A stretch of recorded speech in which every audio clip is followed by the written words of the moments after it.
Sa buhay, may mga kwentong akala mo ay sa pelikula lang nangyayari pero nagaganap pala sa totoong buhay na nag-iwan sa mga tao na gulat at hindi makapaniwala.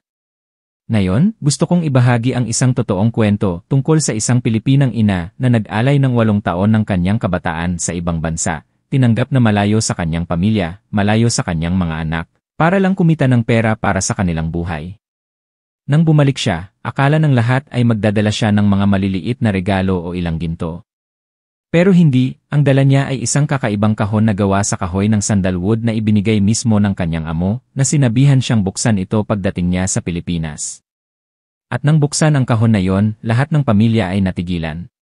Ang katotohanang ibinunyag sa loob ay hindi inaasahan ng sinuman, binago nito ang lahat, mula sa tiwala, dangal, hanggang sa relasyon ng pamilya. At samahan niyo ako na alamin kung ano ang lihim na itinago ng kahon na yon. Ang pagbabalik ng aking ina, si Elena, ay isang mainit na hapon noong kalagitnaan ng Hunyo. Ang hangin mula sa mga bagong aning palayan ay humihip, dala ang amoy ng dayami. Nakatayo ako sa harap ng bakuran, ang puso ko ay kumakabog sa tuwa. 8 taon na ang nakalipas, nagtrabaho si nanay bilang isang kasambahay sa Dubai, sa disyerto na napakainit.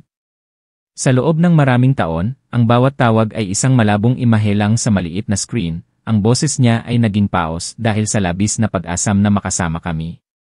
Pero ngayon, bumalik si nanay ng totoo. Akala ko na nanaginip lang ako, ang mga kamay ko ay nanginginig, na para bang gusto kong hawakan ang sandaling iyon magpakailanman. Huminto ang bus sa dulo ng kalsada. Bumaba si nanay na may mabigat na maleta, payat ang katawan pero maliwanag ang mga mata. Ang kanyang buhok ay mayroon ng ilang puting hibla, ang kanyang mukha ay may marka ng panahon at pagod, pero ang kanyang ngiti ay pareho pa rin, malambing at mainit tulad ng dati.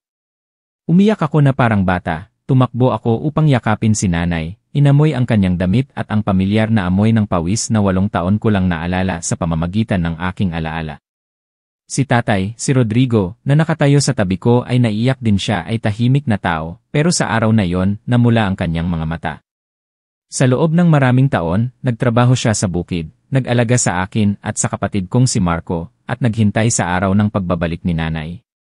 Sa likod ng kanyang ngiti ay ang lahat ng paghihirap at kung gaano niya kami namimiss. Si Marco, ang kapatid ko, na ngayon ay 22 taong gulang na, hindi na siya ang dating batang tumatakbo sa paligid, matangkad na siya ngayon at katatapos lang ng kolehiyo. Siya ay nahihiya nang makita si nanay, pero hindi niya rin napigilan ang kanyang luha. Niyakap niya si nanay na parabang natatakot siyang mawala ito. Nagtipon ang buong pamilya sa maliit na bahay, ang pakiramdam ng muling pagsasama ay nagpagaan sa aking damdamin. Nagbuhos si nanay ng tubig para sa bawat isa, ang kanyang kamay ay nanginginig, ang kanyang bibig ay nakangiti, pero ang kanyang mga mata ay lumuluha.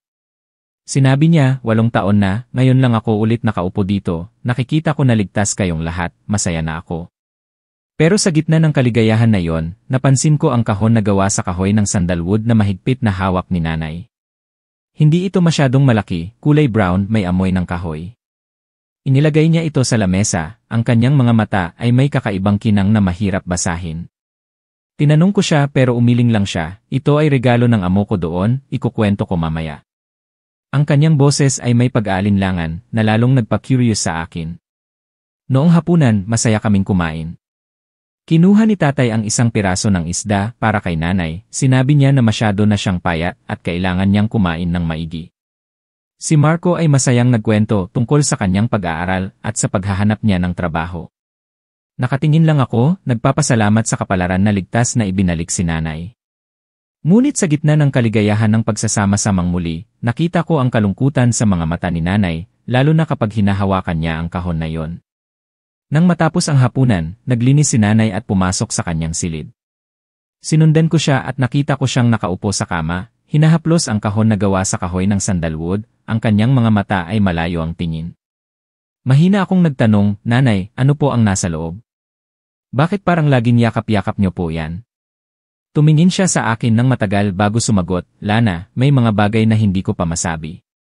Malalaman mo rin." Nanginginig ang kanyang boses na may halong tuwa at takot. Hindi ako nagtanong pa, pero lalo akong nag-curious. Ang isang maliit na kahon ay inaalagaan ni nanay na parang isang kayamanan, tiyak na may mahalagang bagay sa loob. Lalo na nang narinig ko na regalo ito ni Sir Abdullah, ang amo niya. Narinig ko na minsan si nanay na magkwento tungkol sa kanya, isang matandang mayaman, sikat, mahigpit pero mabait. Posible bang binigyan siya ng amo niya ng isang espesyal na regalo bago siya umuwi? Hindi ako nakatulog sa gabing iyon. Sa gitna ng tunog ng mga kulisap sa labas, narinig ko ang malalim na buntong hininga ni nanay sa kabilang silid. Sa loob ng 8 taon bilang nesi, ano ang pinagdaanan ni nanay? At anong lihim ang dala ng kahon na iyon na nagbigay sa kanya ng matinding pag-aalala? Kinaumagahan, dumating ang mga kapitbahay para bumisita. Lahat sila ay masaya para sa pamilya namin dahil nakabalik na si nanay. Nagbiro ang ilang kapitbahay, sigurado, nakapag-ipon si Elena sa loob ng ilang taon, ngayon ay maginhawa na kayo. Ngumiti lang si nanay ng mahina at hindi nagsalita. Pero nakita ko ang lungkot sa kanyang mga mata. Siguro hindi nila naiintindihan, ang 8 taon na malayo sa pamilya, ipinagpalit ni nanay ang kanyang kalusugan, kabataan, at marahil marami pang ibang bagay. Sa tanghali, nang umalis na ang mga bisita, tinawag ako ni nanay at si tatay sa kanyang silid, at inilagay ang kahon sa lamesa. Sinabi niya na ito ay regalo ng kanyang amo bago siya umuwi. Sinabi ng amo niya na buksan ito kasama ang pamilya. Kami ni tatay at Marco ay sabik na nanood. Ang amoy ng sandalwood ay kumalat sa buong silid, matamis pero may kakaibang kabanalan. Maingat na binuksan ni nanay ang takip ng kahon. Sa sandaling iyon, kaming lahat ay natigilan. Sa loob ay hindi pera o ginto tulad ng iniisip ng marami, kundi isang tumpok ng mga papeles, ilang sulat kamay, at isang larawan ng nanay ko na kasama ang isang kakaibang pamilya. Napatingin ng malaki si tatay, habang si Marco ay napanganga. Ako naman, kumakabog ng malakas ang puso ko, hindi ko maintindihan kung ano ang nangyayari. Bakit ibinigay ng kanyang amo kay nanay ang mga ito? Sino ang nasa larawan na iyon at bakit nanginginig si nanay na muntik nang mahulog ang kahon? Mabilis na isinara ni nanay ang kahon at namutla ang kanyang mukha. Tumingin siya sa amin, ang kanyang boses ay nanginginig, may mga bagay na hindi ko pa naikukwento, pero ngayon, hindi ko na siguro maitatago pa. Ang kanyang mga salita ay nagpaiwan sa aming lahat na nakatigil. Biglang naging seryoso ang paligid, walang sinuman ang naglakas loob na huminga ng malalim. Tumingin ako kay nanay, ramdam ko ang bigat sa kanyang mga mata. Ang kwento ng 8 taon na pagiging kasambahay ni nanay ay marahil hindi simple tulad ng sinasabi niya sa bawat mabilis na tawag noon. At ang kahon na gawa sa kahoy ng sandalwood na yon, tiyak na nagtatago ng isang lihim na babaguhin ang lahat. Umupo ako ng tahimik, mahigpit na nakakuyom ang aking mga kamay. Paulit-ulit na tanong ang nasa isip ko, pero hindi ako naglakas loob na magtanong.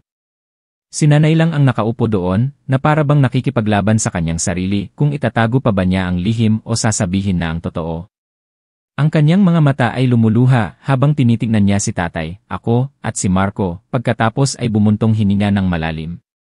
At nang magsasalita na si nanay, may malakas na tawag mula sa labas, may naghahanap sa kanya. Biglang nawala ang tensyon sa silid, ang kwento ay hindi pa nasasabi ay biglang naputol. Nakita ko si nanay na nagulat, mabilis na itinago ang kahon, ang kanyang mukha ay mas tensyonado kaysa dati. Sa puso ko, may isang malabo pero malakas na takot ang umusbong. Pakiramdam ko, mula sa sandaling binuksan ang kahon, ang tahimik na buhay ng aming pamilya ay hindi na magiging tulad ng dati. Ang sunod-sunod na katok sa pintuan ay nagpagulat sa aming tatlo. Sakto namang naitago ni nanay ang kahon na gawa sa kahoy ng sandalwood sa kabinet nang marinig namin ang boses ng kapitbahay sa labas, na kilala sa pagiging tsismosa. Elena, may bisita ka. Napatingin si nanay, nanginginig ang kanyang kamay, pero pinilit niyang umiti at lumabas. Kami ni tatay at Marco ay nagtinginan, puno ng pagtataka. Sa loob ng 8 taon, halos hindi nakikisalamuha si nanay sa sinuman maliban sa pamilya. Pero ngayon, bagong dating lang ay mayroon nang naghahanap sa kanya. Nang makarating sa bakuran, nakita ko ang isang lalaking nasa kalagitnaan ng edad, mukhang mayaman, nakasuot ng formal na beige na damit, may hawak na leather briefcase. Tumingin siya sa paligid at bumati kay tatay, ang kanyang mga mata ay tumigil ng matagal kay nanay. Siya ay nagsalita sa hindi perpektong Tagalog, Elena, pinapunta ako ni Sir Abdullah para magbigay ng mensahe. Sa pagkakataon na ito, gusto ko ring makipag-usap sa iyo tungkol sa isang bagay. Natigilan ang buong pamilya. Ang pangalan na yon, Abdullah, ay nabanggit lang sa loob ng silid, ngayon ay naroroon na sa labas. Tiningnan ko si nanay, ang kanyang mukha ay tensyonado pero sinubukan niyang maging kalmado at pinapasok ang bisita sa bahay. Nagpakilala ang lalaki bilang si Karim na matagal ng tagapamahala sa pamilya ni Sir Abdullah. Sinabi niya na galing siya sa Dubai para sa trabaho sa Pilipinas at dumaan siya para magbigay ng mensahe at ilang dokumento. Nakita ko si nanay na nagulat nang kinuha ni Karim mula sa briefcase ang isang makapal na sobre at inilagay sa lamesa. Pagkatapos ay magalang na nagsabi, ito ay ari-arian na nais ibigay ni Sir sayo bilang pasasalamat sa 8 taon ng katapatan. Ang paligid sa loob ng maliit na bahay ay parang nagyelo. Mahinang umubo si tatay at tumingin kay nanay, ang kanyang mga mata ay may pag-aalinlangan. Habang si Marco ay nakatingin, hindi maintindihan kung ano ang nangyayari. Ako naman, kumakabog ng malakas ang puso ko. Ang sinabi ni Karim ay kumpirmasyon na ang mga dokumento sa loob ng kahon at ang kakaibang larawan ay konektado kay Sir Abdullah sa Dubai. Kinagat ni nanay ang kanyang labi at hindi agad tinanggap ang sobre. Mahina siyang nagsabi, bubuksan ko ito kapag pamilya lang kami. Tumango si Karim na para bang inaasahan niya na ang reaksyon na yon. Pagkatapos ay sinabi niya ang isang pangungusap na nagpalamig sa aking dugo. Inaasahan ni Sir na tutuparin mo ang iyong pangako, dahil kung mabubunyag ang lahat, magkakaroon ito ng malaking gulo. Ang mga salitang iyon ay bumagsak sa isang mabigat na katahimikan. Hindi nagtagal si Karim, tumayo siya at umalis, iniiwan sa bahay ang isang masikip na kapaligiran. Nang mawala na ang kanyang anino sa dulo ng kalsada, nagsalita si tatay, galit ang kanyang boses, Elena, ano ba talaga ang nangyayari? Bakit nagpadala ang amo mo ng pera, mga dokumento, at may malabong mensahe pa? Yumuko si nanay, mahigpit na hawak ang kanyang damit.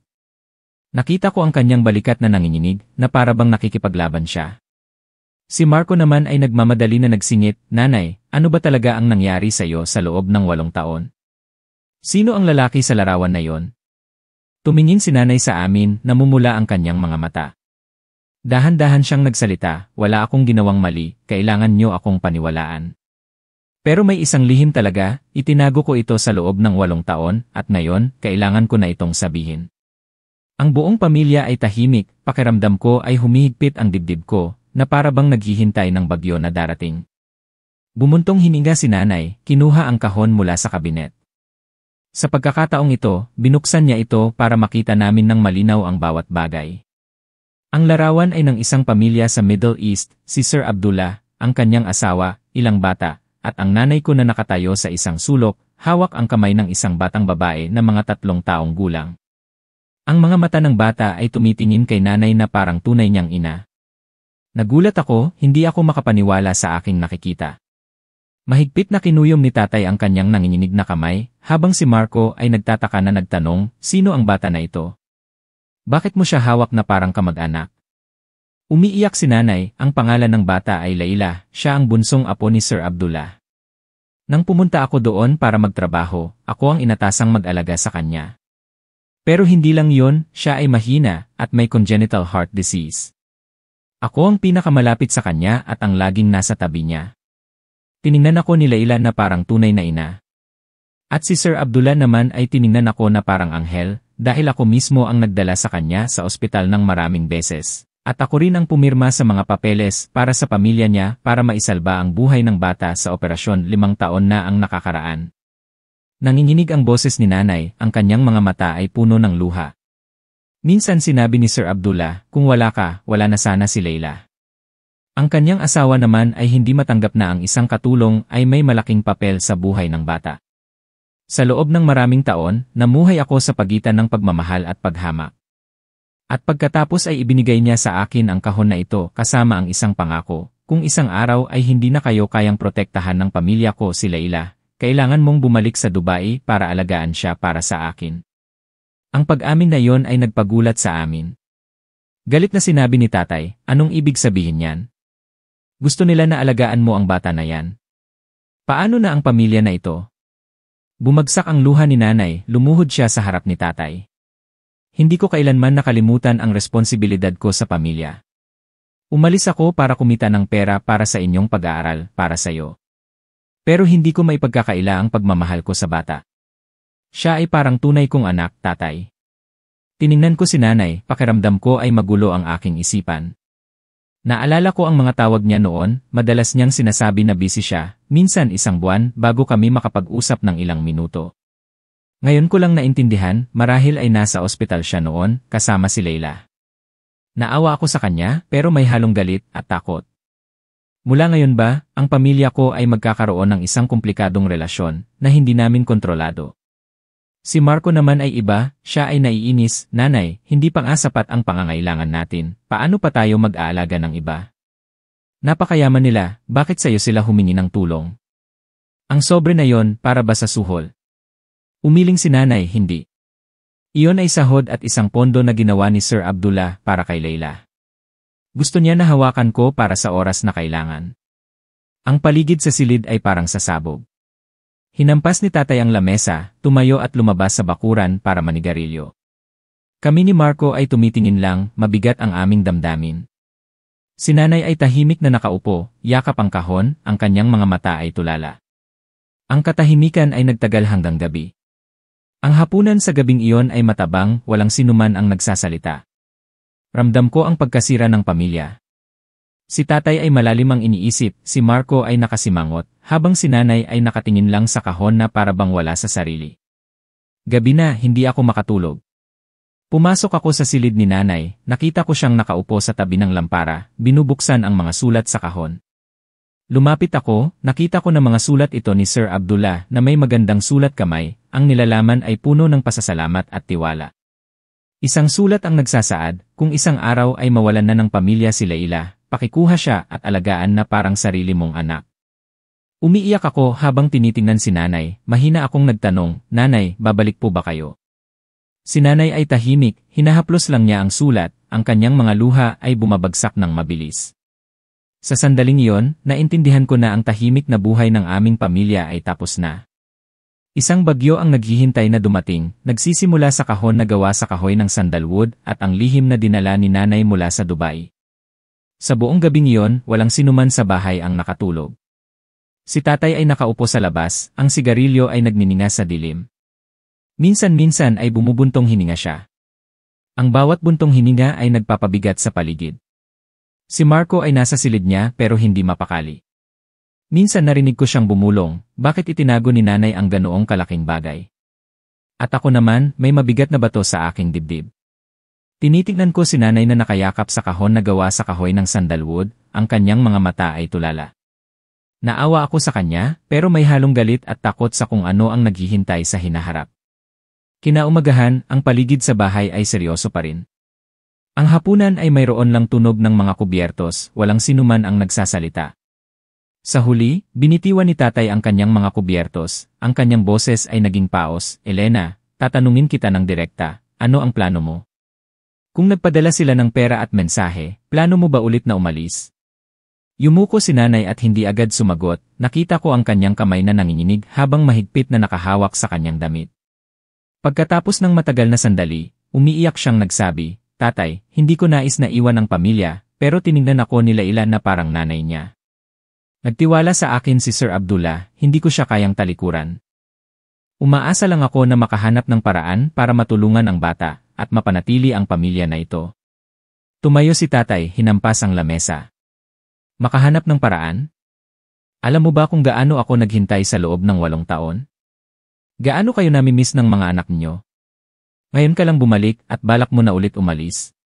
Plano mo ba na sirain ang pamilya na ito? Ang kanyang boses ay parang pumunit sa bahay. Nagmamadali si Marco na magsingit, Nanay, hindi ako sang-ayon. Hindi pa nga tayo nakakaahon sa kahirapan, bagong graduate lang ako at naghahanap pa ng trabaho. Kung ibibigay mo ang lahat ng lakas mo sa isang estranghero, ano pa ang matitira sa atin? Naisip mo ba ako o si Ate Lana?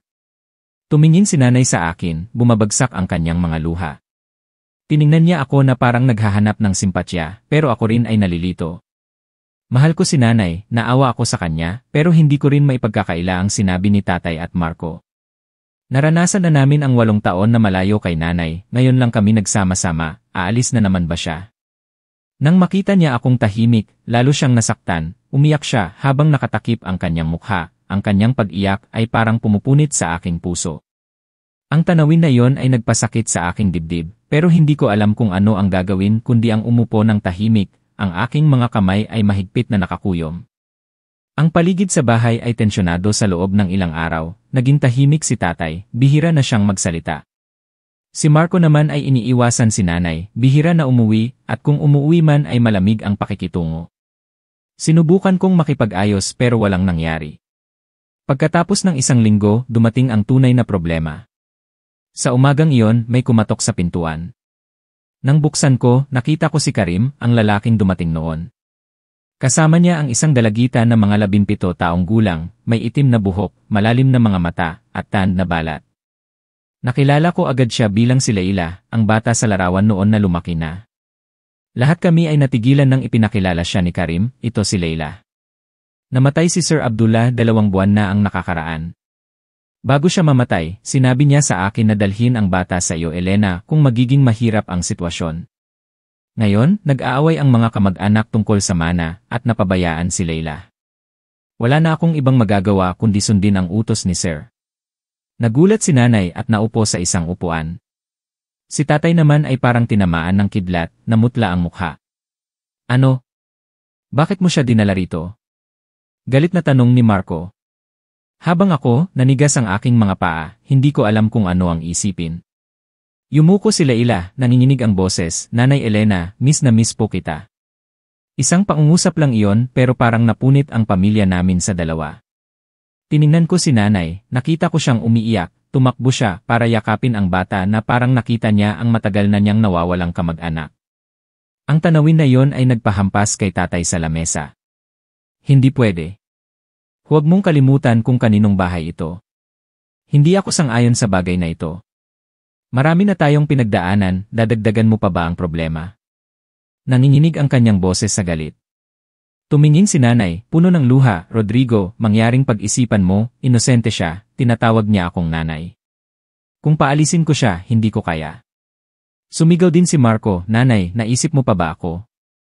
Gusto mo ba na pag-usapan tayo ng mga tao na iniwan mo ang iyong sariling mga anak para mag-alaga ng anak ng iba? Hindi ko ito matatanggap. Sumabog ang paligid sa bahay na parang isang bagyo. Si Karim ay tahimik lang na nakatayo at pagkatapos ay mahinang nagsabi, ginagawa ko lang ang huling habilin ni Sir. Kung hindi sang-ayon si Elena, hahanap ako ng ibang lugar para kay Leila. Pero pakitandaan, nagtiwala si Sir Abdullah sa'yo. Pagkatapos ay inilagay niya ang isang folder ng mga dokumento sa lamesa, malungkot ang kanyang mga mata at umalis, iniiwan si Leila na nanginginig sa tabi ni nanay. Tinignan ko ang mukha ng bata, ang kanyang mga mata ay puno ng luha, ang kanyang tingin ay desperado, ang puso ko ay humigpit. Kahit na may gulo sa aking isipan, naawa pa rin ako kay Leila. Nawala sa kanya ang kanyang lolo na mahal niya, pinabayaan siya ng kanyang pamilya, at ngayon ay nasa isang kakaibang lugar. Umalis si tatay, at galit na tumakbo si Marco sa kanyang silid at isinara ang pinto ng malakas. Ang bahay ay naiwan na lang sa akin, kay nanay at kay Leila. Niyakap ni nanay ng mahigpit ang bata, umiiyak ng walang boses. Umupo ako sa tabi niya, mahina kong hinawakan ang kanyang balikat. Ang aking boses ay nanginginig, Nanay, naiintindihan ko, pero masyado na itong komplikado. Sa gabing iyon, natulog si Leila sa silid ko. Siya ay nakabaluktot, ang kanyang mga balikat ay nanginginig. Hinila ko ang kumot para takpan siya, at narinig ko siyang bumulong, Ate Lana, miss na miss ko si Nanay Elena. Doon, siya lang ang nagmamahal sa akin ng totoo. Nang marinig ko ito, lumambot ang puso ko. Bigla kong naisip na hindi ako naiba kay Leila, hinahanap ko rin si nanay at naranasan ko rin ang pagkawala. Pero alam ko na hindi madaling tatanggapin ito ni tatay at Marco. Kinaumagahan, tulad ng inaasahan, sumabog ang away. Determinadong sinabi ni tatay, isang beses lang ako magsasabi, Elena, pumili ka, ang pamilya na ito o ang bata na yan. Ayokong pag-usapan ng mga kapitbahay. Sumang-ayon din si Marco, hindi ko matatanggap na makasama siya sa bahay. Kung papanatilihin mo siya rito, aalis ako. Umiyak si nanay, niyakap si Leila. Tiningnan niya kami, ang kanyang mga mata ay nagmamakaawa. Mga anak, bigyan niyo ako ng kaunting oras. Siya ay isang bata lang, huwag niyo siyang itulak sa bingit ng kamatayan. Ako naman, nakatayo sa pagitan ng tatlong mahal na tao at isang estranghero, pakiramdam ko ay nahati ang aking puso. Alam ko na mula sa sandaling ito, ang aming pamilya ay pumasok sa isang tunay na bagyo, kung saan ang anumang desisyon ay maaaring sumira sa lahat. Ang paligid sa bahay ay parang isang maulap na kalangitan na malapit ng umulan. Si tatay ay nakatayo sa gitna ng bahay, galit ang kanyang boses, ang kanyang mga mata ay namumula na para bang gusto niyang ilabas ang lahat ng kanyang galit. Malinaw na akong nagsabi, Elena, ang bahay na ito ay hindi tumatanggap ng mga estranghero. Kung pananatilihin mo ang bata na yan, huwag mo akong sisihin. Nang matapos siyang magsalita, ang buong silid ay nabalot ng mabigat na katahimikan, tanging ang tahimik na pag-iyak ni nanay at Layla lang ang naririnig. Nakita ko si nanay na lumuhod sa harap ni tatay, ang kanyang nanginginig na mga kamay ay hinahawakan ang kanyang pantalon. Rodrigo, huwag mo akong pilitin. Wala siyang ibang lugar na pupuntahan, bata pa siya, at may buong kinabukasan sa harap niya. Kung paalisin natin siya, parang itinulak natin siya sa bingit ng kamatayan.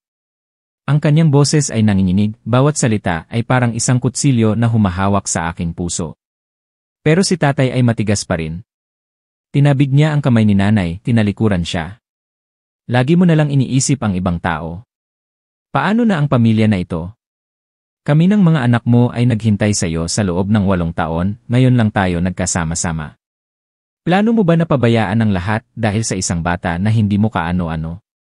Kung malalaman ito ng mga tao, ano ang tingin nila sa pamilya natin?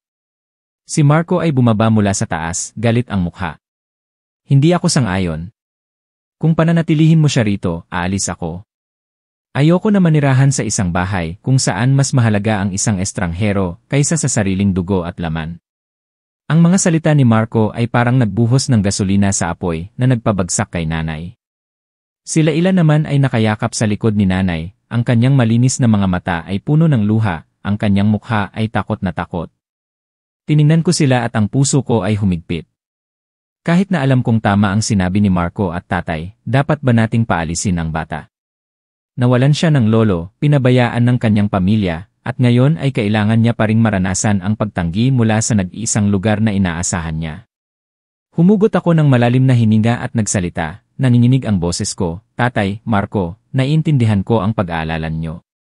Pero si Layla ay isang bata lang, inosente siya. Kung paalisin natin siya ngayon, magiging payapa ba ang ating kalooban? Naranasan ko rin ang pagkawala ni nanay sa tabi ko, naiintindihan ko ang sakit na maramdaman na pinabayaan. Biglang lumingon si tatay, ang kanyang mga mata ay may galit. Lana, kumakampi ka ba sa nanay mo? Kailangan mong mag-isip ng malayo. Ang isang estranghero ay mananatili dito, at sino ang nakakaalam kung ano ang mga problema na darating bukas? Magkakalat ang mga tao ng tsismis, at ano ang mangyayari sa reputasyon ng ating pamilya? Natahimik ako, ang aking mga mata ay puno ng luha. Naiintindihan ko kung ano ang kinakatakutan ni tatay, ang masasamang tsismis ng mga tao, ang mga bulong-bulungan sa barangay. Pero sa puso ko, nalulungkot ako dahil hindi ko kayang baliwalain ang desperadong mga mata ni Layla. Biglang tumayo si nanay, niyakap ng mahigpit si Layla, ang kanyang boses ay determinado na bihira kong marinig. Kahit anong mangyari, hindi ko pababayaan ang bata na ito. Galit man kayo o gusto ninyo akong iwan, okay lang, pero hindi ko siya kayang baliwalain. Tinatawag niya akong nanay at sa puso ko, anak ko na siya. Ang mga salitang iyon ay nagpalamig sa aking dugo. Hindi ko pa nakita si nanay na ganoon kadesidido. Natigilan si tatay sa loob ng ilang segundo at pagkatapos ay galit na nagsabi, okay, kung ganoon ang pinili mo, bahala ka. Mula ngayon, huwag mo akong sisihin kung hindi na kita ituturing na tulad ng dati. Pagkatapos ay umalis siya, iniiwan ang kanyang sarili sa likuran na nag-iisa at galit. Si Marco naman ay galit na hinampas ang lamesa at tumakbo palabas ng bahay, hindi man lang lumingon. Ang tunog ng kanyang mga hakbang ay lumayo, kasama ang tahol ng aso sa kalsada. Sa bahay, kaming tatlo lang ang natira, ako, si nanay at si Layla. Bumagsak si nanay sa isang upuan, ang kanyang mga balikat ay nanginginig, niyakap ng mahigpit ang bata na para bang natatakot siyang mawala ito. Umiyak din si Layla at patuloy na tinatawag, Nanay Elena, huwag mo po akong iwan. Nang marinig ko ang tawag na yon, nalungkot ako. Umupo ako sa tabi ni nanay, hinawakan ko ang kanyang magaspang na kamay. Nanay, nasa tabi po ninyo ako. Pero kailangan nating humanap ng paraan para ipaliwanag kay tatay at Marco, hindi pwedeng maging ganito. Tumingin si nanay sa akin, ang kanyang mga mata ay puno ng luha pero may bahid ng pag-asa. Sa mga sumunod na araw, ang pamilya namin ay parang may tahimik na digmaan. Si tatay ay tahimik, halos hindi nakikipag-usap kay nanay. Iniiwasan naman ni Marco si nanay, bihira umuwi, at kung umuwi man ay malamig ang pakikitungo. Sinubukan kong makipag-ayos pero lahat ng payo ko ay walang epekto. Si Leila ay tahimik, magalang siyang bumabati, tumutulong sa mga gawain sa bahay ni nanay, pero nahihirapan pa rin siyang makisama. Nagsimula na ang mga kapitbahay na mag-usap. Narinig ko, nag-uwi si Elena ng anak ng iba mula sa Dubai. May iba pa na masama ang balak, bumubulong, malay mo, anak niya yan sa amo niya. Ang mga bulungan na iyon ay umabot sa tenga ni tatay at Marco, na lalong nagpapahirap sa kanila. Isang gabi, hindi na napigilan ni tatay at direkta niyang tinanong si nanay. Sabihin mo sa akin ang totoo, sino ba talaga ang bata na yan? May kaugnayan ba siya sa'yo? Nagulat si nanay at bumagsak ang luha. Umiyak siya, hindi, sumusumpa ako sa harap ninyong lahat. Hindi ko siya kadugo. Naawa ako sa kanya dahil siya ay isang bata na kawawa at muntik na siyang mamatay kung hindi ako dumating. Ibinigay siya sa akin ni Sir Abdullah hindi para magkaroon ng eskandalo, kundi dahil sa tiwala. Mangyaring paniwalaan mo ako. Pero hindi pa rin naniwala si tatay. Tinalikuran niya si nanay, malamig ang kanyang boses, maniwala. Pagkatapos ng maraming taon na itinatago mo sa amin, paano pa ako maniniwala? Ang mga salitang iyon ay parang kutsilyo na tumusok sa puso ni nanay na nagpabagsak sa kanya, umiiyak habang nakatakip ang kanyang mukha. Tumakbo ako para yakapin si nanay at pagkatapos ay tumingin kay tatay, ang aking mga mata ay nagmamakaawa. Tatay, bigyan niyo po si nanay ng pagkakataon. Naniniwala po ako na hindi siya nagsisinungaling. Marami na tayong pinagdaanan, huwag po nating hayaan na masira pa ang pamilya natin. Pero si tatay ay tahimik lang na humitit ng sigarilyo, malayo ang kanyang tingin. Sa gabing iyon, lumabas ako para kumuha ng tubig at nakita ko si Marco na nakaupo sa tabi ng bakod, malungkot ang kanyang mukha.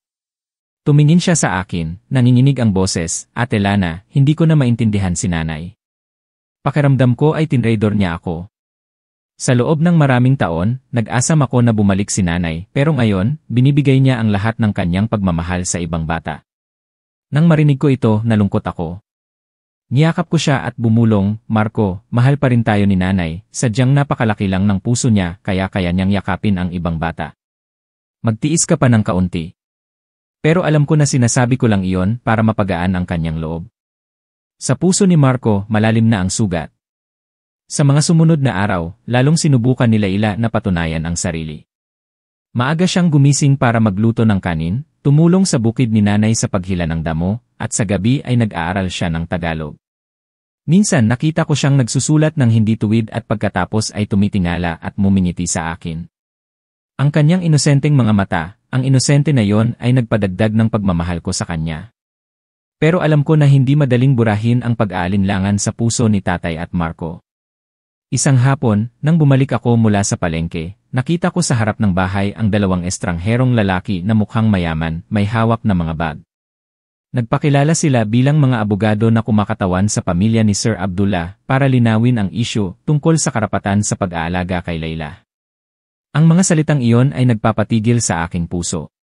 Tiningnan nila si nanay, ang kanilang mga mata ay mausisa at pagkatapos ay inabot ang isang makapal na folder ng mga dokumento. Nakita ko ang mukha ni nanay na namutla, ang kanyang mga kamay ay nanginginig ng hawakan niya ito, at agad na naging masikip ang paligid sa bahay. Si tatay ay lumabas mula sa loob, nakasimangot na tumingin sa kanila, habang si Marco ay tulala. Mayroon akong kutob na nagsisimula pa lang ang tunay na bagyo. At ang kahon na gawa sa kahoy ng sandalwood na iyon ay marahil ay isang pintuan lang na nagbubukas sa maraming malalaking problema. Ang maliit na bahay na dati nang masikip, ngayon ay lalong naging tensyonado nang pumasok ang dalawang lalaking nagpakilala bilang mga abogado. Nakaayos ang kanilang damit, seryoso ang kanilang mukha, ang kanilang boses ay matigas pero magalang. Ang isa sa kanila ay kumuha ng makapal na folder mula sa kanyang briefcase, inilagay ito ng maayos sa kahoy na lamesa at tumingin ng direkta sa nanay ko. Elena, kami po ang mga abogado na kumakatawan sa pamilya ni Sir Abdullah. Ayon sa kanyang huling habilin, ikaw ang pinaka-pinagkakatiwalaan na tao upang alagaan si Leila kung may mangyaring masama. Gayunpaman, sa kasalukuyan, may away sa mana ang pamilya at ang posisyon ni Leila ay nasa panganib. Kaya, narito kami upang linawin kung pormal kang pumapayag na maging guardian ni Leila. Natigilan ang buong pamilya. Narinig ko ang malakas na tibok ng aking puso, habang si tatay ay tumingin ng masama, Guardian. Anong ibig sabihin niyan? Kami ay isang normal na pamilya ng magsasaka sa maliit na baryo na ito, hindi namin kayang hawakan ang ganoong kalaking internasyonal na problema. Kalmadong sumagot ang isa pang abogado, Sir, naiintindihan namin ang pag-aalala ng pamilya, ngunit ayon sa batas. Ang huling habilin ni Sir Abdullah ay nagsasaad na kung ang kanyang bunsong anak na babae at ang iba pa niyang mga anak ay tumanggi na akuin ang responsibilidad, ang karapatan sa pag-aalaga ay ibibigay kay Elena. Ito ang huling hiling niya. At sa ngayon, ikaw lang ang makakaprotekta kay Layla mula sa mga plano ng mga nag-aaway. Si nanay ay tulala, ang kanyang mga nanginginig na kamay ay nakalagay sa ibabaw ng folder ng mga dokumento. Hindi siya naglakas loob na buksan ito, ang kanyang mga mata ay nakatingin sa mga salita na nakasulat sa pabalat na Temporary Guardianship Certificate. Galit na tumayo si Marco, hindi pwede, hindi pa nga kami sapat na kayang mag-alaga sa sarili namin, bakit namin kailangang akuin ang ganoong kalaking problema? Alam ba ninyo kung gaano naghirap ang nanay ko sa loob ng 8 taon? Ngayon lang siya bumalik at nagdadala kayo ng internasyonal na problema sa guardianship, napakawalang kwenta. Ang abogado ay mahinang kumunot ang noo at malumanay na nagsabi, hindi po namin kayo pinipilit, pero pakitandaan na kung tatanggihan ni Elena, si Layla ay ibabalik sa mga taong nag-aagawan ng mana. Sa sitwasyong iyon, malaki ang panganib na gamitin ang bata. Alam ni Sir Abdullah ito, kaya niya iniwan ang huling habilin. Ang mga salitang iyon ay parang kutsilyo na humahawak sa puso ni nanay. Nakita ko siyang lumuluha, tumingin siya kay Layla na nakaupo sa isang sulok ng bahay, ang kanyang mga mata ay puno ng luha, ang kanyang mukha ay takot na takot. Nang makita ko lang ang mga mata na iyon, naintindihan ko na, sa puso ni nanay, malinaw na ang kanyang desisyon. Galit na hinampas ni tatay ang lamesa, hindi, tutol ako. Hindi kayang harapin ng pamilya na ito ang problema. Dalhin niyo ang mga dokumento, ayoko nang marinig pa ang anumang bagay. Biglang tumayo si nanay, ang kanyang boses ay nanginginig pero matigas. Rodrigo, bigyan mo ako ng pagkakataon na magsalita. Malaki ang utang na loob ko sa pamilya ni Abdullah. Tinatawag ako ni Layla na nanay at mahal ko siya na parang sarili kong anak. Kung tatanggihan ko, parang pinabayaan ko siya sa gitna ng bagyo. Maaari ka mang magalit o sisihin ako pero hindi ko siya kayang baliwalain. Ang buong silid ay nabalot ng katahimikan. Tiningnan ni tatay si nanay ng masama, ang kanyang mga mata ay puno ng sakit. Si Marco naman ay galit na lumabas. Ang tunog ng pinto na isinara ng malakas ay nagpagulat sa akin. Pakiramdam ko ay nasa pagitan ako ng dalawang magkaaway, ang aking puso ay magulo. Nang makita ng mga abogado ang tensyon, mabilis silang nagsingit, Elena, hindi namin kailangan ng sagot na yon, pero mangyaring pag-isipan mo ng maaga. Kung pumapayag ka, tutulungan ka namin sa lahat ng legal na proseso at titiyakin namin ang kaligtasan ng buong pamilya. Kung tatanggihan mo, natatakot kami na ang bata ay ibabalik sa mga taong hindi tapat. Pagkatapos ay bumati sila sa amin at umalis, iniiwan ang makapal na folder sa lamesa. Nang makaalis sila, bumagsak si nanay, umiiyak habang nakatakip ang kanyang mukha. Kami ni Layla ay nakaupo sa tabi niya, hindi alam kung paano siya aliwin. Si tatay naman ay lumabas sa likod bahay, nag-iisa na naninigarilyo hanggang sa dumilim. Sa gabing iyon, hindi ako nakatulog. Narinig ko si nanay na tahimik na binuksan ang folder at binabasa ang bawat pahina habang humihikbi. Pumasok ako, nakita ko siyang nakaupo sa ilalim ng lampara, binabasa ang bawat salita gamit ang kanyang mga mata na puno ng luha. Mahina akong nagtanong, Nanay, gusto niyo po ba talagang tanggapin ang pag-aalaga kay Layla? Tumingin si nanay sa akin, ang kanyang mga mata ay determinadong pero masakit. Lana, sana maintindihan mo, hindi ko siya kayang pabayaan. Pero natatakot ako, kung tatanggapin ko, baka iwanan ako ni tatay. Nanginginig ang kanyang boses, na para bang nasa bingit siya ng pagbagsak. Hinawakan ko ang kamay ni nanay, ang aking puso ay magulo. Alam ko na hindi mali ang pagmamahal niya, pero ang desisyon na ito ay sisira sa pamilya. Bumulong ako, Nanay, nasa tabi po ninyo ako, pero kailangan niyong maging handa na harapin ang lahat. Ayokong masira ang pamilya, pero ayoko ring pabayaan si Layla. Kinaumagahan, nagsimula ng kumalat ang tsismis sa baryo. May nagsabi na nag-uwi si nanay ng anak na iba ang lahi para alagaan. May masama pa na nagsabi na anak daw iyon ni nanay at ng amo niya. Ang mga bulungan na iyon ay parang apoy na kumalat, na lalong nagpagalit kay tatay at Marco. Nakita ko si tatay na nakaupo sa loob ng bahay, malungkot ang mukha, ayaw na niyang lumabas sa bukid. Galit na sumigaw si Marco, lahat ng ito ay dahil sa bata na iyan kaya nasisira ang pamilya natin. Nang marinig ito ni Leila, umiyak siya at tumakbo sa likod bahay. Dali-dali ko siyang sinundan, nakita ko siyang nakaupo sa ilalim ng puno ng niyog, umiiyak. Bumulong siya, Ate Lana, mas mabuti pa sigurong umalis na ako. Ayokong masira ang pamilya niyo dahil sa akin. Nang marinig ko ito, nalungkot ako. Niyakap ko siya at mahinang umiling. Hindi mo kasalanan. Ikaw ay isang batang kawawa, hindi ka isang pasanin. Ang mga makasariling matatanda ang sanhi ng lahat ng ito. Si nanay ay nakaupo doon, umiiyak, yakap-yakap kaming dalawa. Bago pa kami makaget over, isa pang problema ang dumating. Sa gabing iyon, ang hapunan ay malamig na parang hindi pa nalalaga. Si tatay ay hindi tumingin kay nanay, si Marco naman ay itinulak ang kanyang plato, umalis agad pagkatapos kumain ng ilang subo. Kami lang ni nanay at Leila ang tahimik na nakaupo sa tabi ng malamig na hapunan. Nakita ko ang mga mata ni nanay na namumula pero sinubukan niyang ngumiti, kumuha siya ng piraso ng isda para kay Leila. Kumain ka, huwag mong pakinggan ang mga masasamang salita. Ang bata ay mahina lang na tumango, nilunok ang kanyang pagkain na para bang nilulunok niya ang kanyang luha. Pagkatapos ng hapunan, biglang tinawag ako ni tatay sa labas. Tumingin siya sa akin ng matagal at mahina niyang tinanong, Lana, kaninong panig ka? Pipiliin mo ba na panatilihin ang pamilya na ito o susuportahan mo ang nanay mo? Ang tanong na iyon ay nagpapatigil sa aking paghinga. Tiningnan ko ang mukha ng aking ama na pagod, ang kanyang mga mata ay puno ng lungkot, at naalala ko ang desididong mga mata at luha ni nanay. Nanatili akong tahimik ng matagal, sa huli ay sinabi ko lang, Tatay, gusto ko lang na hindi masira ang pamilya natin. Sana bigyan niyo pa po si nanay ng oras. Bumuntong hininga si tatay, tumalikod at hindi na nagsalita pa. Sa gabing iyon, pakiramdam ko ay nasa isang sangangdaan ako, sa isang panig ay si tatay at ang kapatid ko, na kumakatawan sa kapayapaan, sa opinyon ng publiko, sa maliit na bahay na matagal nang pinaghirapan. Sa kabilang panig ay si nanay at si Leila, na konektado sa pagmamahal, sa isang malaking utang na loob, at sa huling habilin ng isang lalaki sa ibang bansa. Ang bawat pagpili ay nangangahulugan ng pagkawala. Habang nalilito pa ako, isa pang problema ang dumating. Kinaumagahan, bago pa kami lumabas sa bukid, isang luxury car ang biglang huminto sa harap ng aming gate. Mula sa sasakyan, isang babae na taga Middle East na nakasuot ng itim na abaya ang bumaba, matigas ang mukha. Narinig ko si Karim na nagpakilala, ito si Aisha, ang unang asawa ni Sir Abdullah. Nagulat ang buong pamilya, namutla ang mukha ni nanay, at si Leila ay nanginginig. Lumapit si Aisha, ang kanyang boses ay puno ng kapangyarihan, narito ako para kunin ang bata, siya ay kabilang sa aking pamilya, hindi rito. Ang paligid sa bahay ay biglang naging tensyonado.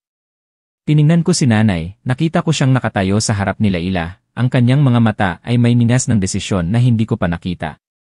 Alam ko na ang tunay na bagyo ay nagsisimula pa lang, at ang bagyo na ito ay mas malala pa kaysa sa lahat ng pinagdaanan ng aming pamilya. Ang pagdating ni Aisha ay parang isang malamig na hangin na dumadaan sa bahay na dati nang may mga sira. Ang babae na yon ay nakasuot ng mahabang itim na abaya na humahawak sa lupa, ang bawat hakbang niya ay nagpapakita ng kanyang pagiging mataas at makapangyarihan. Ang kanyang mga mata ay matalim, malamig na tumitingin sa bawat isa sa bahay at pagkatapos ay tumigil ng matagal kay nanay. Sa tingin na yon, ramdam ko ang paghamak na may halong galit. Nang makita siya ni Leila, agad siyang nanginginig at niyakap si nanay, ang kanyang mukha ay nawalan ng kulay. Inilagay ni nanay ang kanyang kamay sa balikat ni Leila, ang kanyang boses ay nanginginig pero desidido.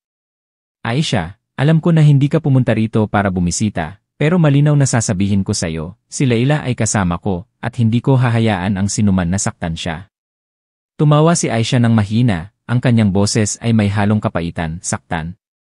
Sino ka para sabihin yan? Ikaw ay isang katulong lang sa aking bahay, at binayaran ka ng maayos. Ang bata na ito ay ang aking tunay na apo, siya ay kabilang sa aking pamilya. Wala kang karapatan na panatilihin siya. Ang mga salitang iyon ay nagpabuntong hininga kay tatay sa kaluwagan dahil sa tingin niya, mas maaga siyang mawawalan ng problema, mas mabuti. Humakbang siya at sinabi, kung ganoon, mas mabuti. Kunin mo ang bata para maging tahimik na ang pamilya ko. Wala kaming kinalaman sa bagay na ito. Biglang lumingon si nanay, ang kanyang mga mata ay may apoy, tiningnan si tatay. Rodrigo, ano ang sinasabi mo? Nagtiwala si Sir Abdullah sa akin na alagaan ang bata. Ang kanyang huling habilin ay nakasulat sa mga dokumento. Gusto mo ba na traidurin ko ang tiwala na yon? Ang kanyang boses ay nanginginig pero puno ng desisyon. Si Marco na nasa taas ay narinig ito at bumaba, galit ang mukha, sumasang-ayon ako kay tatay. Nanay, maging matino ka. Malinaw na sinabi niya, hindi ba? Hindi mo siya anak at hindi siya responsibilidad natin. Huwag ka nang magdadala pa ng problema sa pamilya. Umiyak si Leila, niyakap ng mahigpit si nanay, at nanginginig na nagsabi, ayoko pong umuwi. Nanay Elena, huwag niyo po akong iwan. Ang pag-iyak na iyon ay nagpahigpit sa aking puso. Tiningnan ko ang tanawin na iyon, pakiramdam ko ay nagugulo ang aking isipan. Sa isang panig ay si tatay at ang kapatid ko na nagsisikap na protektahan ang tinatawag nilang kapayapaan para sa pamilya. Sa kabilang panig ay si nanay at si Leila na nasa isang sulok pero ang kanilang mga mata ay puno ng sakit. Sa aling panig ako dapat pumunta? Si Aisha ay hindi pa rin inaalis ang kanyang tingin kay nanay. Matigas ang kanyang boses. Elena, hindi ako pumunta rito para makipag-away. May kasama akong mga abogado, mayroon akong mga dokumento na nagpapatunay na ang karapatan sa pag-aalaga ay nasa aming pamilya. Kung magiging matigas ang ulo mo, hihingi ako ng tulong sa batas. Sa tingin mo, ang mahirap na pamilya ninyo ay kayang labanan kami. Nanginginig si nanay pero nakatayo pa rin siya sa harap ni Leila, ang kanyang mga mata ay namumula pero matigas. Aisha, maaari ka mang malakas, maaari ka mang mayaman, pero hindi mo pwedeng ipilit ang peking pagmamahal ng ina kay Leila. Ayaw umuwi ng bata sa'yo, siya ay pinabayaan sa sarili niyang bahay. Alam ko na hindi mo siya kailanman minahal ng totoo. Ang mukha ni Aisha ay sumimangot, ang kanyang mga labi ay nakatikom ng mahigpit. Nakita ko ang kanyang kamay na humihigpit sa kanyang bag, ang mga ugat sa kanyang kamay ay lumalabas, ang paligid ay parang sasabog. Si Karim, nakasama niya, ay mabilis na nagsingit, ang kanyang boses ay nagmamakaawa, Aisha, mangyaring kumalma ka, hindi ito ang tamang lugar para maging maingay. Dapat nating lutasin ito sa legal na paraan. Nang marinig ito ni tatay, lalo siyang nagmamadali. Tama, ilabas niyo ang mga dokumento, kung sino ang tama sa batas, siya ang manalo. Ayoko nang madawit pa ang pamilya na ito sa gulo. Nang marinig ni nanay ang sinabi ni tatay, parang binuhusan siya ng suka. Lumingon siya sa kanya, ang kanyang mga mata ay may luha. Rodrigo, gusto mo ba talagang kumampi sa kanila? Hindi ka ba talaga nagtitiwala sa akin? Sa loob ng 8 taon, naghirap ako para kanino? Para kanino ako umalis? Natahimik si tatay at tumalikod, hindi na nagsalita pa. Hindi ko na kaya ang sitwasyon. Humakbang ako, tumayo sa tabi ni nanay, tumingin ng direkta kay Aisha. Kung sinasabi mo na si Leila ay kabilang sa pamilya mo, bakit ang pamilya mo mismo ang nagtulak sa kanya papunta sa nanay ko? Nagtiwala si Sir Abdullah sa nanay ko higit sa sinuman sa inyong pamilya, hindi ba yon sapat na patunay? Biglang natigilan si Aisha, pero pagkatapos ay itinaas niya ang kanyang ulo, malamig ang boses, iyon ay isang kahinaan lang ng isang matandang malapit ng mamatay. Ako ang opisyal na asawa, may legal na karapatan, habang si Elena ay isang estranghero lang, huwag mong isipin na dahil nagtiwala sa iyo ng kaunti, pwede ka nang lumampas sa iyong lugar. Umiyak si Leila, hindi, ayoko pong umuwi. Ayoko pong umuwi sa inyo. Mahigpit siyang humawak sa damit ni nanay, ang kanyang buong katawan ay nanginginig. Yumuko si nanay para yakapin siya at pagkatapos ay tumingala kay Aisha. Ang kanyang boses ay naging malinaw na kakaiba. Kung mahal mo talaga si Leila, hayaan mo siyang manirahan sa isang lugar kung saan siya nagiging payapa. Pero kung tinitingnan mo lang siya bilang isang instrumento para sa mana, hinding-hindi ko hahayaan ang bagay na ito. Ang mga salitang iyon ay nagpatigas sa paligid.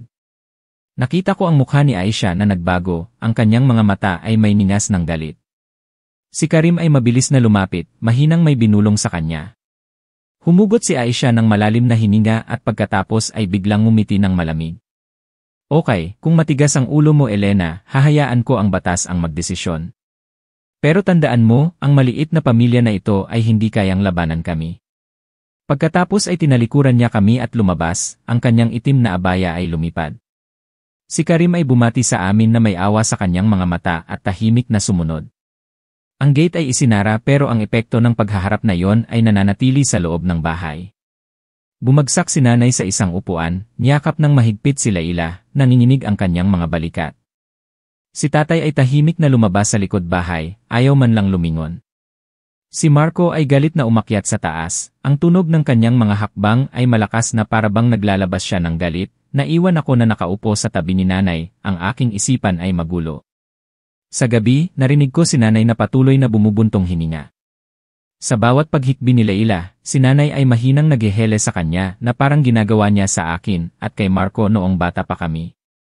Nakahiga ako doon at naramdaman ko ng malinaw na totoo ang pagmamahal ni nanay para kay Layla, pero ang katotohanan iyon ay unti-unting sumisira sa pamilya namin. Kinaumagahan, kumalat na ang balita sa baryo. Nag-uusap-usap ang mga tao, may isang babaeng Arabo ang pumunta sa bahay ni Elena para kunin ang bata.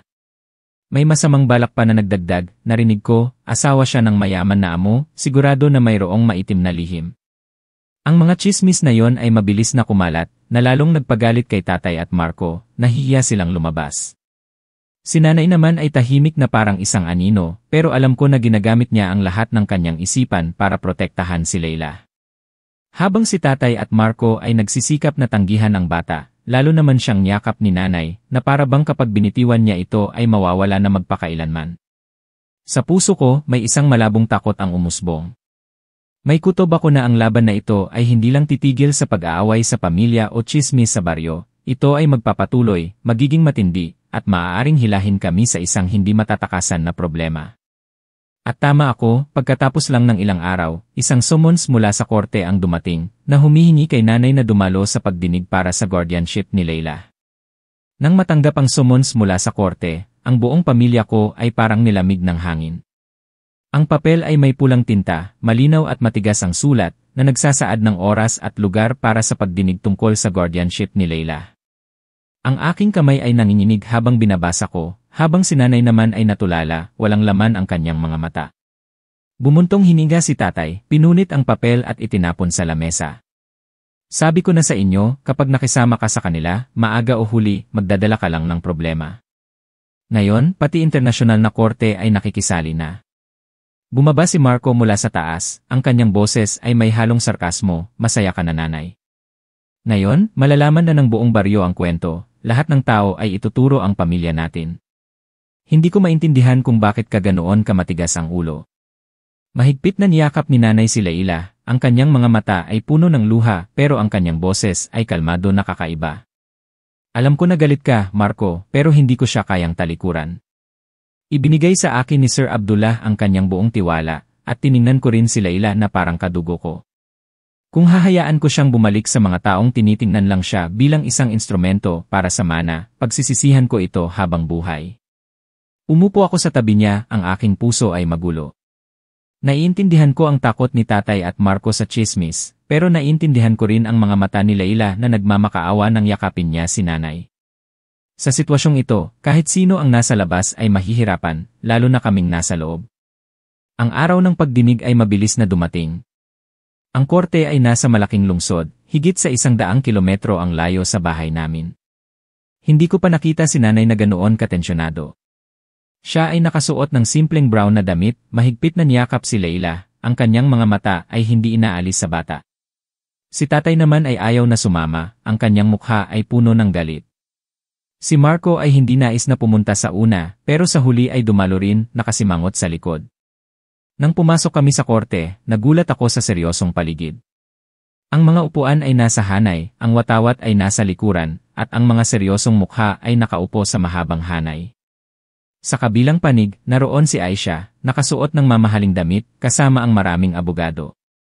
Nakaupo siya ng tuwid, ang kanyang mga mata ay malamig na tumitingin kay nanay, hindi niya itinago ang kanyang paghamak. Nagsimula na ang huwes, binasa ang mga dokumento ng kaso, at pagkatapos ay hiniling sa bawat panig na magsalita. Agad na tumayo ang abogado ni Aisha, malakas ang kanyang boses, "Sir, ang bata na si Layla ay ang tunay na apo ng aming kliyente. Siya ay kabilang sa legal na pamilya ni Sir Abdullah. Ang karapatan sa pag-aalaga ay natural na dapat nasa Aisha. Mayroon kaming lahat ng mga dokumento na nagpapatunay ng relasyon ng dugo at ang kakayahan sa pananalapi na alagaan siya. Pagkatapos niyang magsalita, nakita ko ang maraming tao na tumatango. Malinaw na may bigat ang mga dahilan na yon. Yumuko si tatay, habang si Marco ay sumulyap kay nanay na parabang sinasabi, nakita mo na. Wala tayong laban. Pero pagkatapos ay tumayo ang aming abogado, isang lalaking Pilipino na inayos ni Karim para tulungan si nanay. Ang kanyang boses ay kalmado pero desidido. Sir, totoo po na si Aisha ay may relasyon ng dugo. Pero mangyaring pag-isipan ang huling habilin ni Sir Abdullah. Sa huling habilin, malinaw na sinabi niya na kung ang kanyang bunsong anak na babae at ang iba pa niyang mga anak ay tumanggi o walang kakayahan na protektahan si Leila, ang karapatan sa pag-aalaga ay ibibigay kay Elena, ang taong malapit sa kanya at nagligtas sa buhay ni Leila sa loob ng maraming taon. Ang katotohanan ay nagpapatunay na pagkatapos mamatay ni Sir Abdullah, si Aisha at ang kanyang pamilya ay pinabayaan at inabandona si Leila. Ang bata ay pinalabas ng bahay at kailangang humanap ng tulong kay Elena. Nagpapatunay ito na ang tinatawag na karapatan ng dugo ay hindi katumbas ng tunay na pagmamahal. Ang buong korte ay nabalot ng katahimikan. Nakita ko si nanay na mahigpit na hinahawakan ang kamay ni Leila, ang kanyang mga mata ay puno ng luha. Ang bata ay tumingala, ang kanyang bata pa na mukha ay may matigas na tingin. Humiling ang huwes ng ebidensya, at agad na ipinakita ng aming abogado ang sulat kamay ni Sir Abdullah, na isa sa mga sulat sa loob ng kahon na gawa sa kahoy ng sandalwood. Sa sulat, malinaw na sinabi niya, kung wala na ako at hindi kayang alagaan ng aking pamilya si Leila, tanging si Elena lang, ang babaeng nag-alaga sa bata ng buong puso, ang sapat na maging sandalan niya. Sana ay kilalanin ng korte siya bilang legal na guardian. Ang sulat ay binasa ng malakas sa loob ng korte. Nakita ko ang maraming tao na nagbubulungan. Ang mukha ni Aisha ay nagbago, matigas ang kanyang mukha, pero mabilis niyang nakuha ang kanyang poise, at malamig na nagsabi, iyan ay isang sulat lang, wala itong legal na halaga kumpara sa birth certificate at relasyon ng dugo. Bukod pa rito, si Elena ay isang estranghero lang, wala siyang kakayahan sa pananalapi, at walang sapat na kondisyon para alagaan si Leila. Sakto namang tumayo si Karim, na tahimik lang, at nagpakita ng isang folder ng mga dokumento. Magalang siyang nagsabi, ito po ang account na iniwan ni Sir Abdullah, na may co-ownership kay Elena. Ito ay ang paghahanda niya para siguraduhin na si Leila ay magkakaroon ng pinakamahusay na buhay kung tatanggapin ni Elena ang pag-aalaga. Hinihiling ko na pag-isipan ng korte. Ang paligid sa korte ay nagulo. Nakita ko si tatay na nagulat. Si Marco ay nakanganga. Ako rin ay nagulat. Naging maingat pala si Sir Abdullah sa paghahanda. Hindi lang niya ito ipinagkatiwala sa mga salita, kundi pati sa pananalapi para siguraduhin na may kakayahan si nanay na alagaan si Leila. Kinunot ng huwes ang kanyang noo, nagsulat siya at humiling ng isang maikling pahinga para pag-isipan ang lahat ng maigi. Pagkatapos naming lumabas sa korte, si tatay ay tahimik pero ang kanyang mga mata ay komplikado. Si Marco naman ay galit na nagsabi, kung totoo ang lahat, hindi ba ang nanay ay nagtago sa atin ng sobra? Pati ang account na ito. Tiningnan ni nanay ang dalawa, umiiyak. Hindi ko nais na magtago pero lahat ay masyadong biglaan. Natakot ako na kapag sinabi ko, masisira lang ang pamilya. Pero ngayon ay malinaw na, lahat ng ginawa ni Sir Abdullah ay para lang maging ligtas si Leila. Tiningnan ko ang mukha ni nanay, nakita ko siyang pagod pero matigas, may paggalang ako sa aking puso. Siya, isang normal na babae mula sa baryo, ay kailangan na yung harapin ang isang makapangyarihang pamilya pero hindi siya sumuko. Sa hapong iyon, nang bumalik kami sa bahay, biglang hinawakan ni Leila ang kamay ko at bumulong, Ate Lana, kung dahil sa akin ay magagalit ang pamilya ni Nanay Elena, handa akong umalis. Ayokong maghirap si nanay. Niyakap ko siya, nanginginig ang boses ko. Huwag mong sabihin yan, hindi mo kasalanan. Sapat na ang paghihirap mo. Sa gabing iyon, hindi ako nakatulog. Inisip ko si tatay, si Marco, ang mga tsismis sa baryo, ang pag-aalala sa pananalapi, at pagkatapos ay inisip ko ang takot pero matigas na mga mata ni Leila.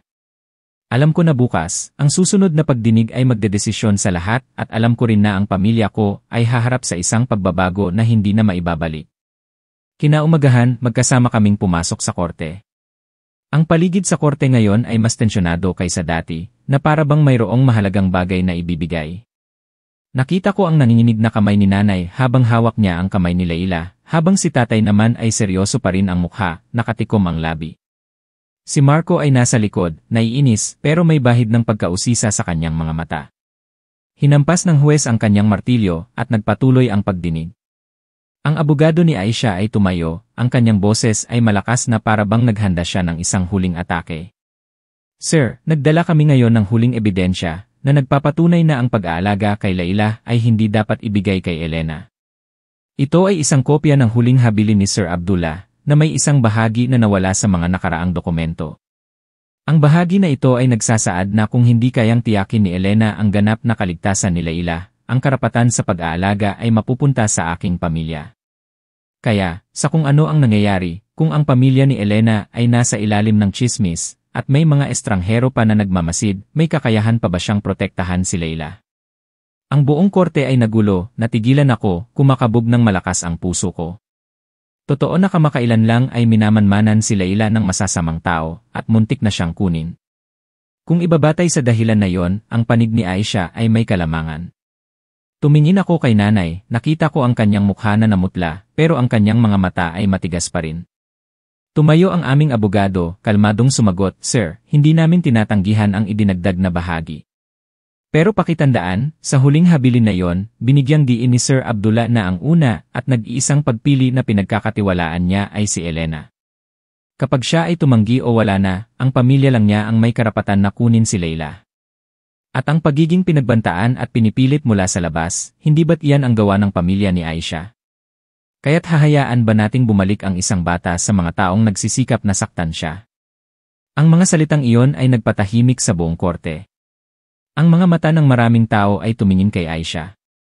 Ang kanyang mukha ay nagbago pero agad siyang ngumiti ng malamig. Napagkamalan niyo kami na kami ang gumawa nito, pero huwag niyong kalimutan na may kakayahan kaming protektahan si Layla habang si Elena naman ay wala.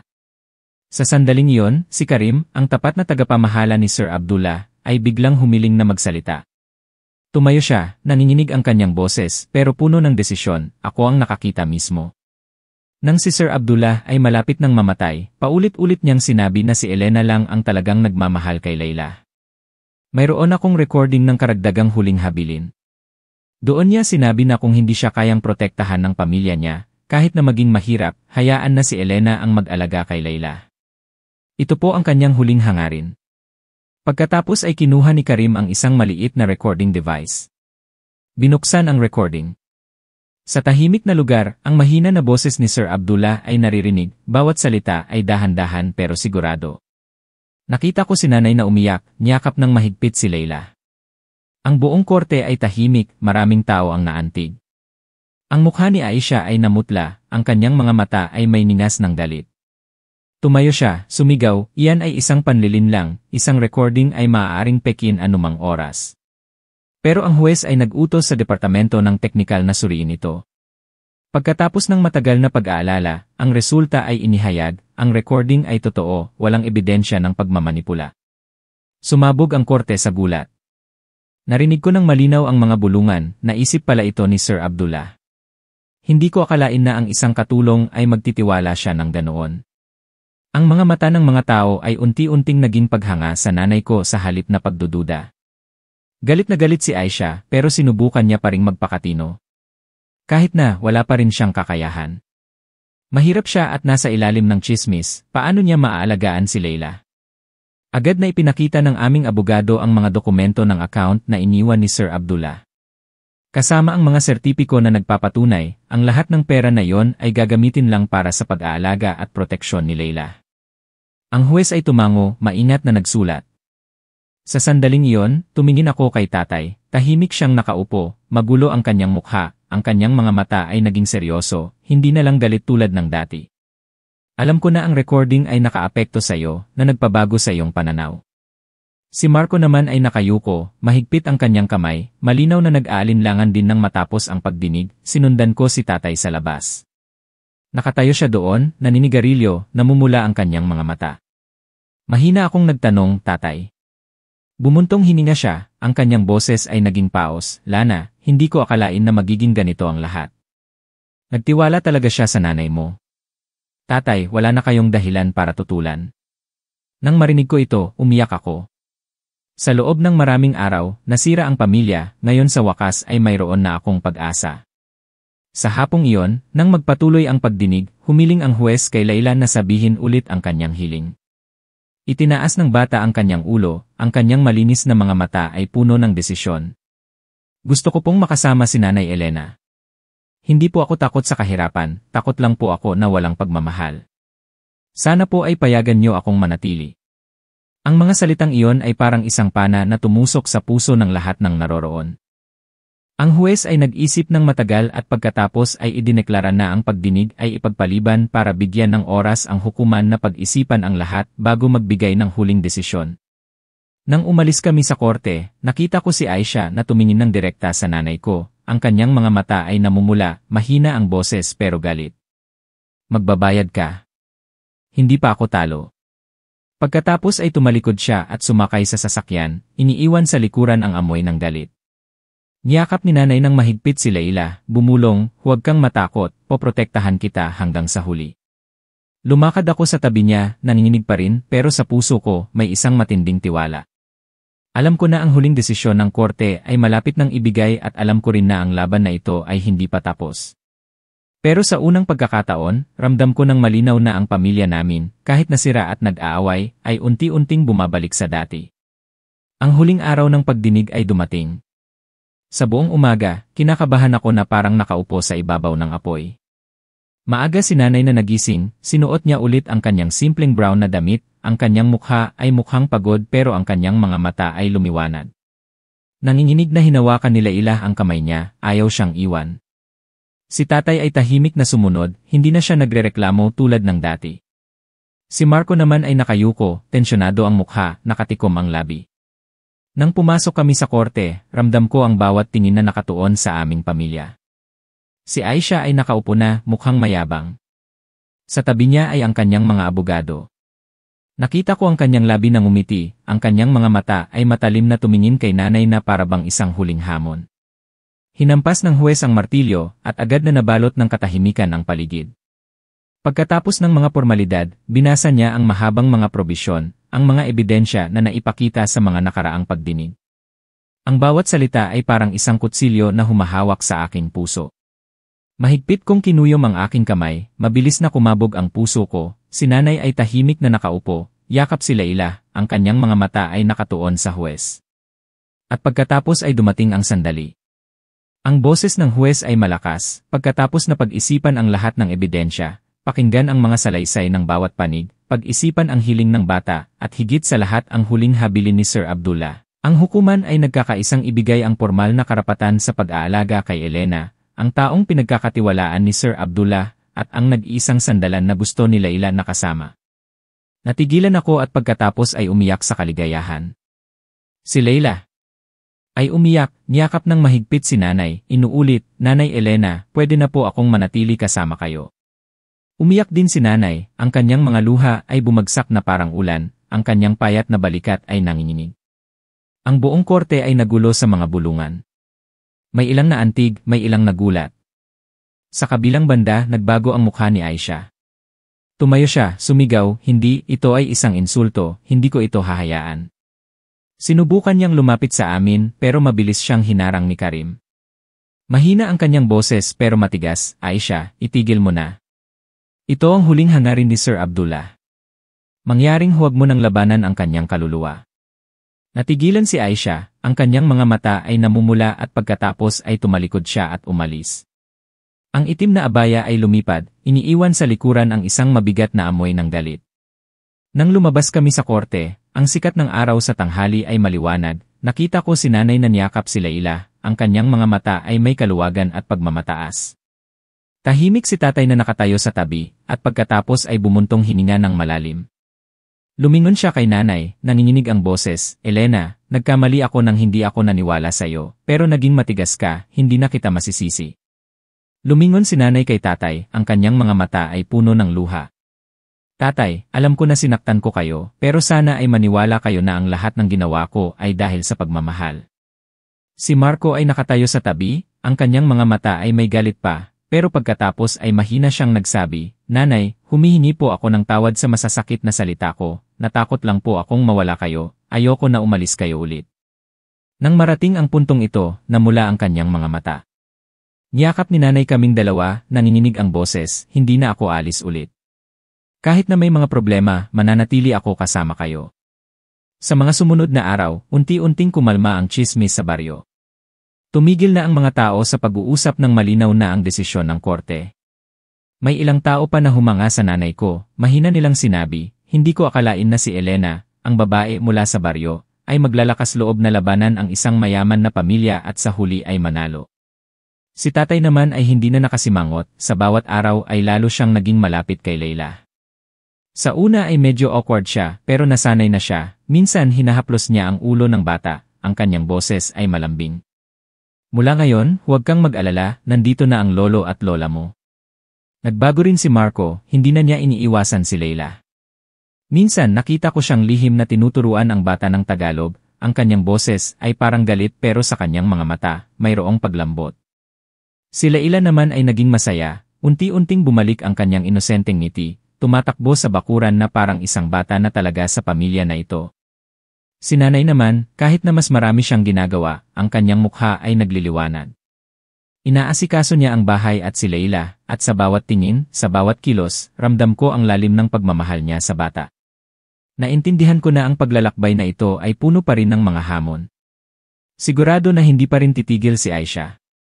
Pero sa wakas ay nagkaroon kami ng isang mahalagang panalo, ang legal na karapatan sa pag-aalaga at mas mahalaga, ang aming pamilya pagkatapos ng maraming problema ay sa wakas ay nahanap ang tali na akala namin ay naputol. Isang gabi, nagtipon ang buong pamilya sa paligid ng hapunan, masayang nagkwento si Leila tungkol sa kanyang pag-aaral. Si Marco naman ay tumatango, minsan ay nagbibiro. Si tatay ay ngumiti ng mahina, habang si nanay naman ay tahimik na tumitingin sa amin, ang kanyang mga mata ay nagniningning. Bigla kong na-realize na sa huli, ang nananatili ay pagmamahal, isang bagay na walang pera na makakabili. Isinusulat ko ang mga salitang ito upang maalala.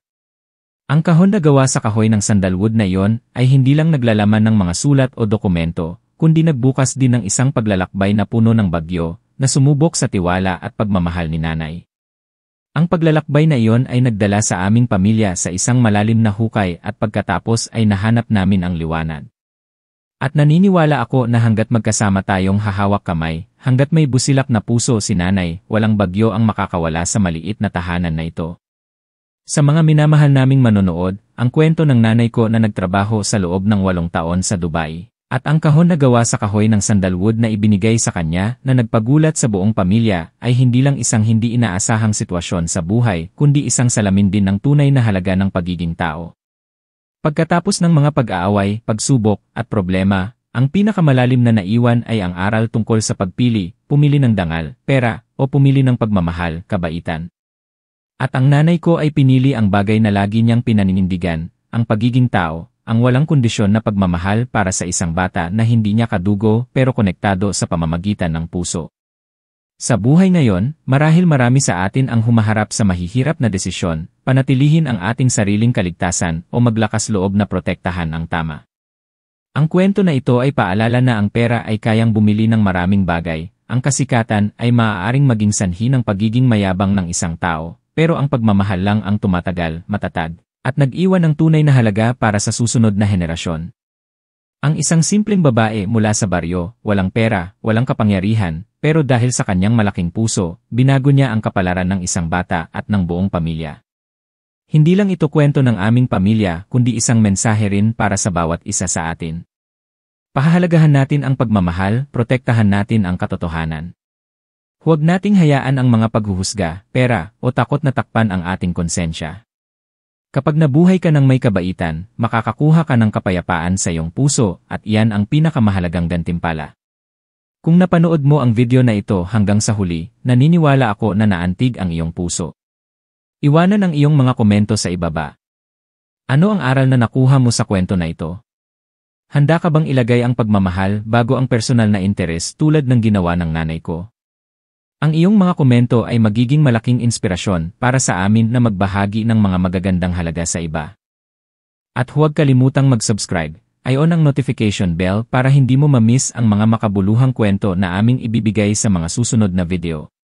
Bawat subscribe, bawat share ay hindi lang makakatulong sa paglago ng channel, kundi makakatulong din sa pagbahagi ng mga makabuluhang aral sa buhay sa maraming tao. Magkasama nating bumuo ng isang komunidad kung saan naniniwala tayo sa pagmamahal, sa kabaitan, at sa tiwala na hanggat mayroon tayong mabuting puso, malalampasan natin ang lahat ng bagyo.